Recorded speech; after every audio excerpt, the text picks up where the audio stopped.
పిండి కొలతలతో పని లేదు. ఇంట్లో అన్నం మిగిలితే చాలు. నైట్ మిగిలిన అన్నమైనా సరిపోద్ది. నేను నైట్ మిగిలిన అన్నం తీసుకున్నాను.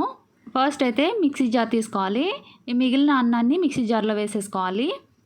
ఎప్పుడు అన్నం మిగిలినా కూడా ట్రై చేయొచ్చు.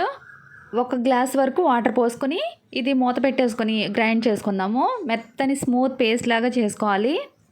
ఎక్కడా కూడా పలుకులు లేకుండా బాగా స్మూత్గా చేసుకోవాలి. ఇది పక్కన పెట్టేసుకొని స్టవ్ మీద ప్యాన్ పెట్టుకొని ఈ పేస్ట్ని ఈ ప్యాన్లో వేసేసుకోవాలి. ఇది బాగా చిక్కగా ఉంది కదా, వాటర్ పోసుకోవాలి 1 గ్లాస్ వరకు. స్టవ్ సిమ్లో పెట్టుకొని బాగా ఉడకపెట్టుకోవాలి. అంటే ఇది బాగా వాటర్ అంతా మిక్స్ అయ్యేటట్టు. హై ఫ్లేమ్లో పెట్టేస్తే గడ్డలు కట్టేస్తుంది. అలా కాకుండా సిమ్లో పెట్టుకోండి. ఇదిగోండి ఇలాగా బాగా కలిసిపోయింది కదా, చూడండి బాగా స్మూత్గా ఉంది. రుచికి సరిపడినంత ఉప్పు వేసుకోవాలి. ఎక్కువ ఉప్పు వేయకండి, ఉప్పుగా అనిపిస్తుంది మళ్ళీ. ఇది ఒకసారి బాగా కలిపేసుకోవాలి. ఉప్పు అంతా కరిగిపోతుంది. సిమ్లో పెట్టుకుని మెల్లగా ఉడికించుకోవాలి. ఇదిగోండి ఈ విధంగా తీసినప్పుడు కొంచెం జిగురుగా అనిపించాలన్నమాట. స్లోగా ఉడకడం స్టార్ట్ అవుతుంది. ఉడకడం స్టార్ట్ అయిన తర్వాత ఒక 2 స్పూన్ల వరకు నువ్వులు వేసుకోవాలి. 1 స్పూను వాము వేసుకోవాలి. పిండిలో ఇవన్నీ కలిసేటట్టు ఒకసారి బాగా కలుపుకోవాలి.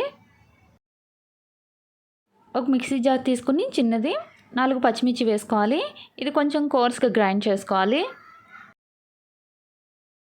ఈ పచ్చిమిర్చిని ఇందులో వేసేసుకోవాలి. ఎక్కడ కూడా ఉండలు లేకుండా ఇది కూడా బాగా కలిపేసుకోవాలి. పిండి ట్రాన్స్పరెంట్ అవ్వడం స్టార్ట్ అయింది కదా, ఇంకా కొంచెం చిక్కగానే ఉంది కదా, స్టవ్ ఆఫ్ చేసేసాను. మార్నింగే ఇది ఫుల్ ఎండగా ఉంది. డాబా పైన మంచం వేసి దాని మీద క్లాత్ వేసి ఈ విధంగా వడియాల్లాగా వేసేస్తున్నాను.